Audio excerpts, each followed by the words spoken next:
Assalamualaikum warahmatullahi wabarakatuh. Perkenalkan saya Fitri.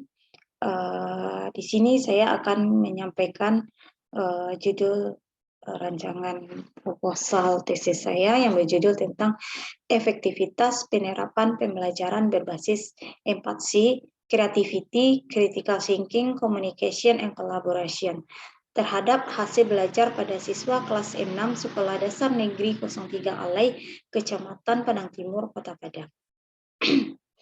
Bab 1 itu pendahuluan, latar belakang. Adapun yang menjadi latar belakang dalam pengambilan judul ini adalah pertama itu dasar Permendikbud nomor 103 tahun 2014 tentang pembelajaran pada pendidikan dasar dan pendidikan menengah.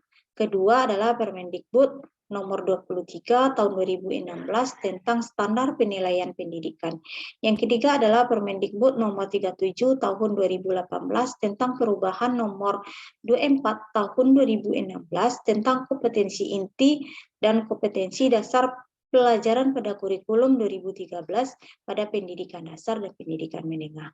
Keempat adalah SE Kemendikbud nomor 4 tahun 2020 tentang pelaksanaan kebijakan pendidikan dalam masa darurat penyebaran coronavirus disease COVID-19. Yang kelima adalah Perpres nomor 87 tahun 2017 tentang penguatan pendidikan karakter. Nah, dalam dasar inilah bahwa dunia pendidikan itu dituntut untuk bagaimana pada abad 21 ini yang disebut juga dengan revolusi industri 4.0 ini bahwasanya dunia pendidikan dituntut bagaimana teknologi informatika ini bisa memberikan inovasi-inovasi baru bagaimana dalam penerapan pembelajaran dan keterampilan sehingga bisa memberikan dengan memanfaatkan teknologi digital ini bisa memberikan pembelajaran dan media pembelajarannya itu bisa memanfaatkan teknologi yang ada.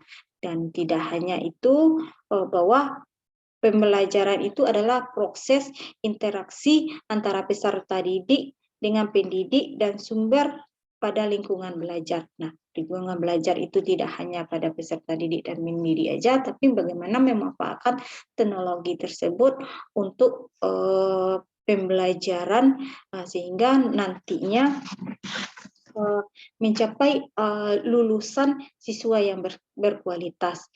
Sekolah harus mampu menerapkan pengelolaan pembelajaran berbasis empati seperti kreativitas itu bagaimana menuntut siswa merubah pola pikir dari kebiasaan menerima apa adanya dari guru sehingga menjadi berpikir kritis untuk bisa mengembangkan dirinya.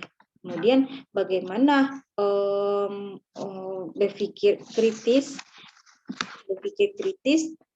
itu bisa nantinya membentuk karakter merupakan suatu proses secara terarah digunakan dalam kegiatan mental seperti pemecahan masalah, mengambil keputusan, dan menganalisis asumsi dan melakukan penelitian ilmiah.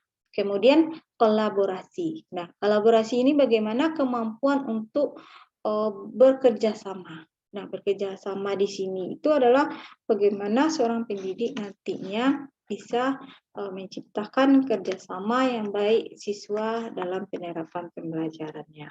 Bagaimana dia bekerja sama, berkolaborasi dengan teman-teman di kelasnya. Sehingga dengan adanya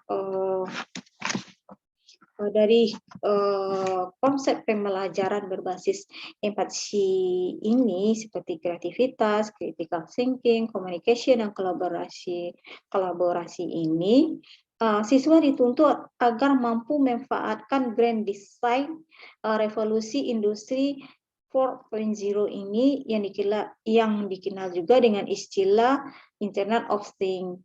Siswa dituntut terampil untuk menggunakan internet yang teknologinya semakin canggih agar bisa mengikuti pembelajaran sesuai dengan kebutuhan pendidikan berbasis empati.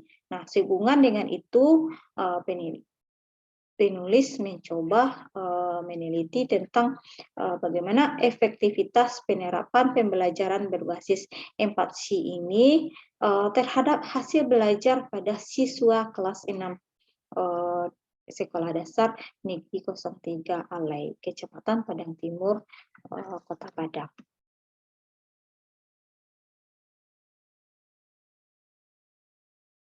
Adapun yang menjadi rumusan masalah di sini adalah apakah penerapan pembelajaran berbasis empati berpengaruh terhadap hasil belajar siswa kelas 6. Kemudian unsur apa saja dari kategori empati yang diminati oleh siswa kelas 6. Kemudian apakah secara sendiri-sendiri unsur empati berpengaruh terhadap hasil siswa kelas 6. Kemudian faktor apa saja yang mempengaruhi dalam proses pembelajaran empati pada siswa kelas 6. Nah, tujuan dari penelitian ini adalah untuk mengetahui, pertama adalah untuk mengetahui dan menganalisis pengaruh penerapan pembelajaran berbasis empati terhadap hasil belajar siswa kelas 6 SD 03 Alai. Kemudian kedua adalah untuk mengetahui dan menganalisis pengaruh masing-masing unsur empati secara sendiri-sendiri atau parsial terhadap hasil belajar siswa kelas 6 SD 03 Alai. Kemudian yang ketiga adalah untuk mengetahui unsur mana dari unsur empati ini yang lebih besar pengaruhnya terhadap hasil belajar kelas 6 SD 03 Alai. Kemudian manfaat penelitian, di sini ada beberapa manfaat penelitian. Pertama bagi penulis, pertama adalah untuk menambah ilmu pengetahuan dan wawasan berkaitan dengan penerapan pembelajaran berbasis empati ini, terutama pada sekolah dasar. Yang kedua adalah salah satu syarat untuk memperoleh gelar Magister Manajemen pada program Magister Manajemen UMP. Kemudian bagi institusi tempat penelitian, itu sebagai bahan masukan dan rujukan bagi SD 03 Alai tentang penerapan pembelajaran berbasis empati ini. Kemudian bagi akademik, itu sebagai bahan referensi untuk penelitian lain yang senada, serta dapat dijadikan bahan pertimbangan untuk penelitian yang lebih mendalam. Yang keempat, itu sebagai pengambil kebijakan. Nah, sebagai pengambil kebijakan ini adalah mungkin bagi bahan pertimbangan bagi bahan pengambil kebijakan dalam menyusun program pendidikan, khususnya pendidikan dasar dan pendidikan menengah. Bab 2. Bab 2 ini adalah penelitian terdahulu, kajian teori, kerangka konseptual, dan hipotesis penelitian. Ada beberapa penelitian terdahulu sebagai bahan referensi bagi peneliti. Pertama itu dari Evi Maulida tahun 2019 dengan judul Efektivitas Model Project Basis Learning di CBL untuk meningkatkan keterampilan empati siswa kelas 4 SD Karangmelok 1 Tamanan Bondowoso. Nah, intisari dari penelitian dari Evi ini adalah model Project Basic Learning dapat meningkatkan keterampilan empati siswa kelas 4 SD Karangmelok. Bagaimana keterampilan empati dalam penelitian ini tidak disajikan dalam bentuk materi, melainkan diajarkan melalui pemberian tugas berupa proyek secara berkelompok. Seluruh siswa bergerak, berpikir, berdiskusi, dan berkolaborasi untuk menyelesaikan proyek dengan baik dan tepat.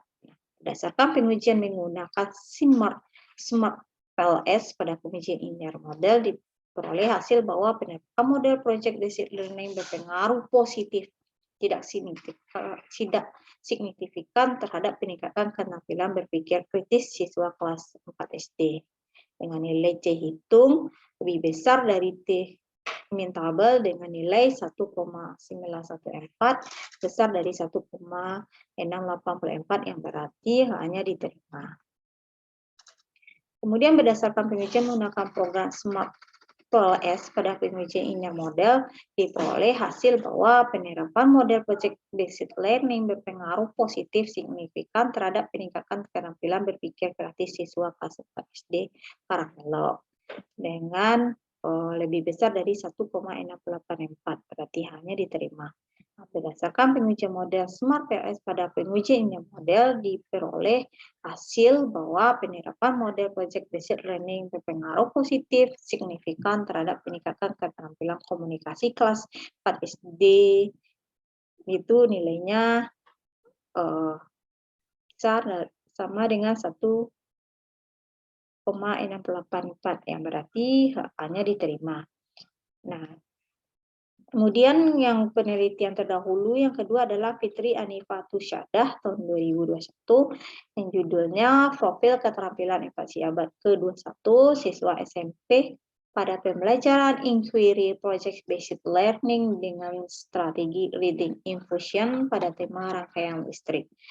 Intisari, profil keterampilan berpikir kritis, critical thinking skill siswa hampir setengahnya berada pada kategori mendekati standar. Terdapat 41,9% siswa pada kategori mendekati standar, 39,9% siswa pada kategori di bawah standar, dan 31,7% siswa pada kategori siswa standar. Nah, ketiga dari Revilia Agnesia tahun 2021, judulnya adalah Analisis Keterampilan Empati dalam buku siswa kelas 6 SD MI pada subtema 3 Globalisasi dan Cinta Tanah Air. Dalam buku siswa kelas 6 tema 4 subtema 3 Globalisasi dan Cinta Tanah Air terdiri dari mata pelajaran Bahasa Indonesia, PPKN, IPA, IPS, Matematika, dan SBDP, dan PJOK, materi Bahasa Indonesia tentang teks eksplanasi, materi PPKN tentang Cinta Tanah Air, materi IPS tentang kerjasama Indonesia dengan negara Asia Tenggara. Nah, materi IPA tentang energi alternatif, materi matematika tentang luas permukaan bangun kubus dan bangun gabungan. Nah, materi SBDP tentang pembuatan poster dan materi PJOK dengan pencak silat. Materi matematika dan PJOK dan siswa hanyalah sebagai penguatan, sebab matematika dan PJOK merupakan mata pelajaran tersendiri. Nah, keterampilan empati telah dikembangkan pada setiap pembelajaran pada subtema 3 dalam buku siswa tersebut.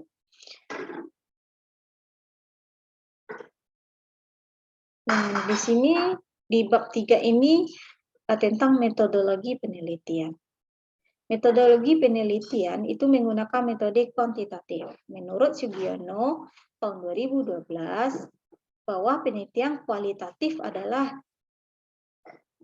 jenis penelitian yang berusaha menggali informasi secara mendalam serta terbuka terhadap segala tanggapan. Kualitatif dapat diartikan sebagai metode penelitian yang berdasarkan pada filsafat positivisme yang digunakan untuk meneliti pada populasi atau sampan tertentu.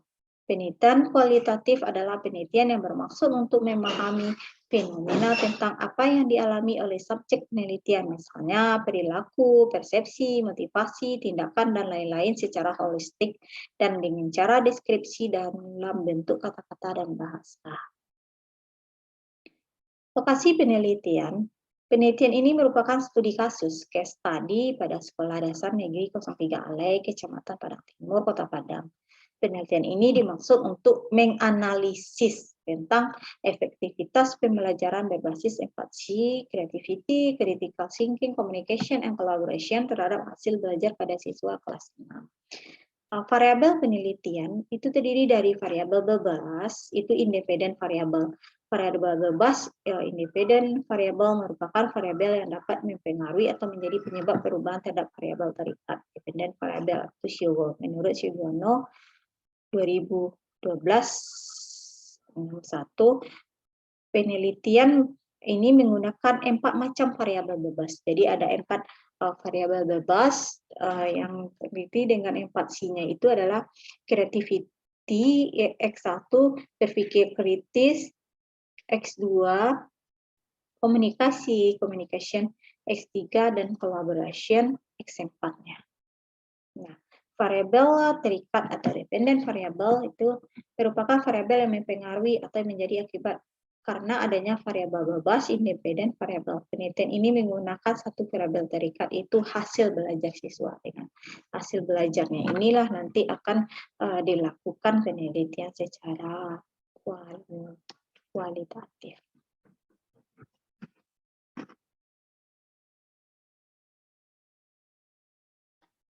Definisi operasional.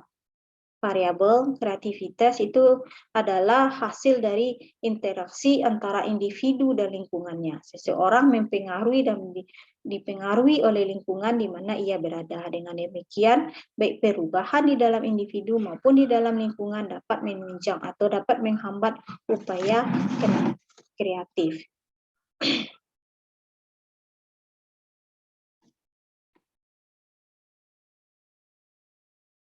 Kemudian indikator yang akan diujikan nanti itu pertama itu memiliki rasa ingin tahu yang besar, sering mengajukan pertanyaan yang berbobot, mampu menyatakan pendapat secara spontan, menghargai rasa keindahan, mempunyai pendapat sendiri, memiliki rasa humor yang tinggi, mempunyai daya imajinasi yang kuat, dapat bekerja sendiri, senang mencoba hal-hal baru, mampu mengembangkannya.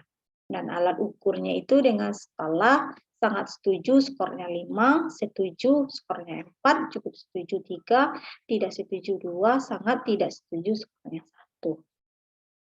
Yang kedua adalah variabel X2-nya itu berpikir kritis, critical thinking. Yaitu adalah keterampilan berpikir kritis merupakan keterampilan berpikir yang melibatkan proses kognitif dan mengajak siswa untuk berpikir reflektif terhadap permasalahan.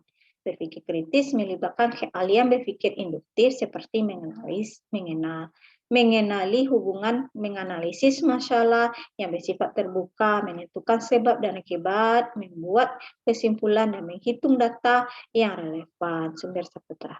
Kemudian indikatornya itu bagaimana dia merumuskan masalah, menganalisis argumen, menanyakan dan menjawab pertanyaan, menilai kredibilitas sumber informasi, melakukan observasi dan menilai laporan hasil observasi, membuat dedukasi dan menilai deduksi. Kemudian membuat induksi dan menilai induksi, mengevaluasi, mengidentifikasi, mendefinisikan dan menilai definisi, mengidentifikasi asumsi, memutuskan dan melaksanakan dan berinteraksi dengan orang lain. Nah, alat ukur itu skala sangat setuju dengan skor 5, setuju skornya 4, cukup setuju 3, tidak setuju 2, dan sangat tidak setuju skornya 1. Yang ketiga, variabel X3-nya communication. Itu komunikasi adalah individu-individu atau kelompok yang memiliki asal-usul bahasa dan budaya yang berbeda. Karena itu, efektivitas komunikasi sangat ditentukan oleh sejauh mana komunikator dengan komunikan memberikan makna yang sama atas 1%. Sumber Suranto tahun 2021. Nah, indikatornya adalah keterbukaan, empati, sikap mendukung, sikap positif, kesetaraan. Kemudian alat ukurnya sangat setuju 5, setuju 4, cukup setuju 3, tidak setuju 2, dan sangat tidak setuju itu skornya 1. Nah, terakhir variabel X4-nya itulah collaboration atau kolaborasi adalah suatu proses bekerja sama, berkoordinasi, dan mengandung unsur ketergantungan yang positif dalam suatu kelompok yang mengarah pada tujuan bersama yang hendak dicapai. Sedangkan pengertian keterampilan kolaborasi adalah suatu kemampuan dalam melakukan tukar pikiran atau gagasan yang juga perasaan antar siswa pada tingkat yang sama. Sumber Dewi dan kawan-kawan tahun 2020. Indikatornya adalah saling ketergantungan yang positif, integrasi tatap muka, akuntabilitas dan tanggung jawab personal individu, keterampilan komunikasi, keterampilan bekerja dalam kelompok. Nah, alat ukurnya sama, sangat setuju skor 5, setuju 4, cukup setuju 3, tidak setuju 2, sangat tidak setuju skornya 1. Populasi dan sampel. Populasi adalah wilayah generalisasi yang terdiri dari objek atau subjek yang mempunyai kuantitas dan karakter tertentu yang ditetapkan oleh peneliti untuk dipelajari dan kemudian ditarik kesimpulannya. Menurut Sugiono tahun 2012. Populasi merupakan keseluruhan subjek yang diteliti. Populasi yang dimaksud dalam penelitian adalah seluruh siswa kelas 6 pada sekolah dasar Negeri 03 Alai, Kecamatan Padang Timur, Kota Padang. Sampel adalah bagian dari populasi yang diambil sebagai contoh dan mewakili unsur dari populasi tersebut. Nah, menurut Sugiono, sampel adalah bagian dari jumlah karakteristik yang dimiliki oleh populasi tersebut. Pada populasi dengan jumlah yang besar, maka untuk diperlukan penelitian boleh dilakukan metode random sampling dengan mengambil sebagian dari populasi tersebut untuk sebagai sampel yang mewakili populasi. Jenis dan sumber data. Jenis data ada dua, data kualitatif dan data kuantitatif. Data kualitatif adalah data selain data numerik, artinya data kualitatif merupakan data yang digunakan tersebut tidak mengandung angka, tetapi data tersebut kemudian dikuantitatifkan agar bisa diproses lebih lanjut. Data yang digunakan dalam penelitian ini adalah tentang gambaran umum instansi yang diteliti dengan menggunakan pengisian angket atau kuesioner yang belum diangkakan. Kedua adalah data kuantitatif. Nah, kuantitatif adalah data penelitian dengan menggunakan angka-angka sebagai pendekatan penelitiannya. Data yang digunakan dalam penelitian ini dinyatakan ke dalam angka atau numerik yang dapat dibedakan menjadi data interval dan data rasio. Data interval adalah data yang digunakan dengan jarak dan titik pada skala yang diketahui, sedangkan data rasio adalah data yang diukur dengan suatu proporsi. Nah, data kuantitatif yang digunakan pada penelitian ini adalah data siswa kelas 6 pada sekolah dasar Negeri 03 Alai, Kecamatan Padang Timur, Padang. Sumber data ada dua, data primer dan data sekunder. Menurut Sugiono, data primer mendefinisikan bahwa data primer merupakan data penelitian yang diperoleh langsung dari sumber data. Data primer dikumpulkan dengan melakukan wawancara terhadap responden yang telah dipilih dan berpedoman kepada kuesioner yang telah dipersiapkan terlebih dahulu. Keterangan-keterangan yang diberikan oleh responden yang ditentukan sebagai sumber data dicatat langsung dalam daftar kuesioner. Yang kedua, data sekunder. Data sekunder adalah data yang tidak berhubungan langsung dengan responden, tetapi data tersebut dibutuhkan untuk mendukung data primer dalam rangka mempertajam analisis penelitian. Data sekunder dikumpulkan dari instansi atau lembaga yang ada kaitannya dengan penelitian ini. Selain itu juga dilakukan telaah pustaka untuk melengkapi laporan, sehingga dapat membantu dalam mencari implikasi kebijakan tentang masalah yang ditemui. Teknik pengumpulan data ada tiga, observasi, angkat, dan studi kepustakaan. Observasi itulah dengan teknik yang dilakukan ini adalah mengamati langsung kepada objek penelitian dengan berpedoman kepada kuesioner yang telah dipersiapkan terlebih dahulu. Yang kedua, angkat. Itu data pertanyaan yang disusun sedemikian rupa menurut keperluan penelitian dan diberikan kepada responden yang terpilih sebagai sumber data. Yang ketiga adalah studi kepustakaan, diperlukan untuk mengumpulkan informasi serta isu-isu yang relevan dengan topik atau permasalahan sedang teliti. Sumber studi kepustakaan yang digunakan antara lain laporan hasil penelitian terdahulu yang senada dengan judul penelitian ini, karangan ilmiah, artikel, jurnal, proceeding, seminar, serta sumber informasi lainnya yang relevan dengan kebutuhan penelitian ini. Teknik analisis data itu ada analisis deskriptif. Analisis deskriptif adalah analisis statistik yang digunakan untuk menganalisis data dengan mendeskripsikan dan menggambarkan data yang telah terkumpul sebagaimana adanya data bermaksud membuat kesimpulan yang berlaku untuk umum atau generalisasi. Statistik deskriptif antara lain adalah penyediaan data melalui tabel, grafik, diagram, piktogram, perhitungan modus, median, mean, pengukuran mean, pengukuran tenden, sentral, perhitungan desil, persentil, perhitungan penyebaran data melalui perhitungan rata-rata dan standar deviasi, perhitungan persentase. Setiap jawaban dari pertanyaan yang tertuang dalam angket penelitian diberi bobot atau skor yang disusun secara bertingkat berdasarkan skala Likert sebagai disajikan pada tabel berikut. Nah, ini ada beberapa tabel dengan menurut skala Likert, sangat setuju kita simbolkan dengan SS dengan bobot 5, setuju dengan S bobotnya 4, cukup setuju CS 3, tidak setuju TS bobotnya 2, sangat tidak setuju SPS dengan 1. Nah, untuk mengetahui responden dari respon dari responden untuk mencapai nilai maksimal dari masing variabel penelitian digunakan dengan cara sebagai berikut. TCR rata-rata skor dibagi 5 dikali 100%. Di mana TCR tingkat capaian responden itu kriteria jawaban responden untuk TCR sebagai berikut. Jika TCR berkisar antara 0% sampai dengan 4,9%, berarti tidak baik. Jika TCR berkisar antara 5,0% sampai dengan 4,9%, berarti kurang baik. Jika TCR berkisar antara 65% sampai dengan 79,9%, berarti cukup baik. Dan TCR antara 80,0% sampai dengan 89,9% berarti baik. Dan jika TCR berkisar antara 90,0% sampai dengan 100%, itu berarti baik. Analisis kuantitatif. Analisis kuantitatif adalah analisis dengan menggunakan data yang dapat diberi nilai angka, sehingga bisa dilakukan analisis sesuai dengan kebutuhan penelitian. Uji validitas adalah pengujian suatu data apakah memang dapat dipercaya atau tidak dan berguna untuk meyakinkan peneliti dalam melakukan analisis data.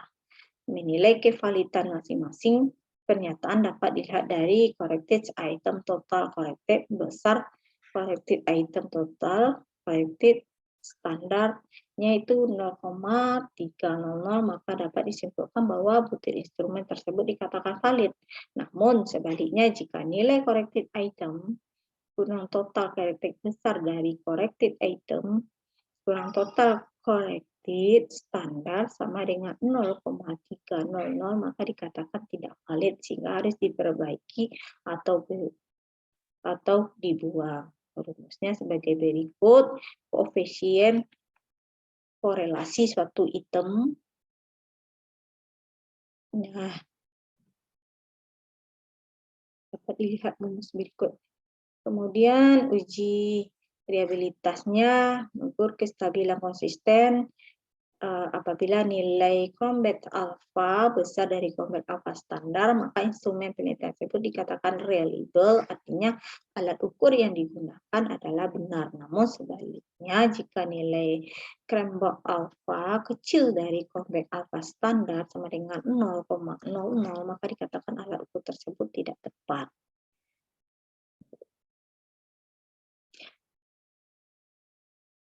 Analisis regresi linier berganda pada penelitian ini sebagai variabel terikatnya Y adalah hasil belajar siswa, sedangkan yang diambil sebagai variabel bebasnya adalah kreativitas X1, berpikir kritis X2, komunikasi X3, dan kolaborasi S4.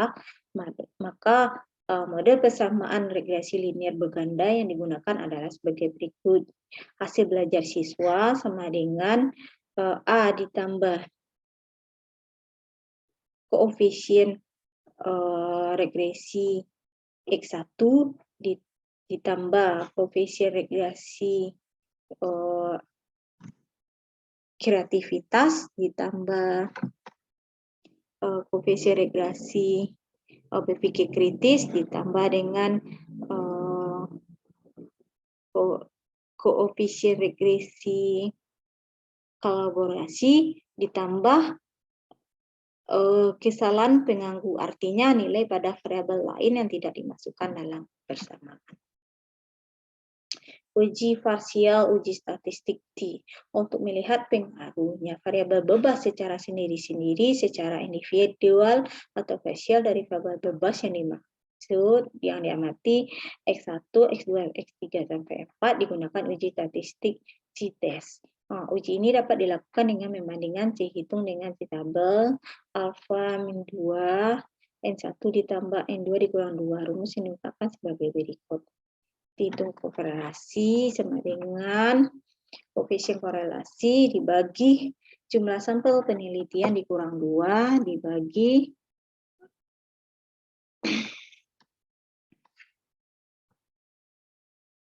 satu dikurang koefisien determinasi. Nah, untuk pengujiannya menggunakan hipotesis O dan hipotesis alternatif A dengan ketentuan sebagai berikut. Nah, uji simulasi, uji F, rumus persamaan regresi linier berganda dapat dilihat pada slide berikut. Nah, uji koefisien determinasi adjective or kuadrat, model regresi yang digunakan dianggap baik jika nilai L kuadrat mendekati 1. Rumusnya dapat dilihat pada slide berikut. Terima kasih. Mungkin itu paparan dari saya. Mohon masukan dari Bapak Ibu dan teman-teman semua untuk rancangan tesis saya. Mungkin itu yang dapat saya sampaikan pada kesempatan kali ini. Saya akhiri dengan wassalamualaikum warahmatullahi wabarakatuh.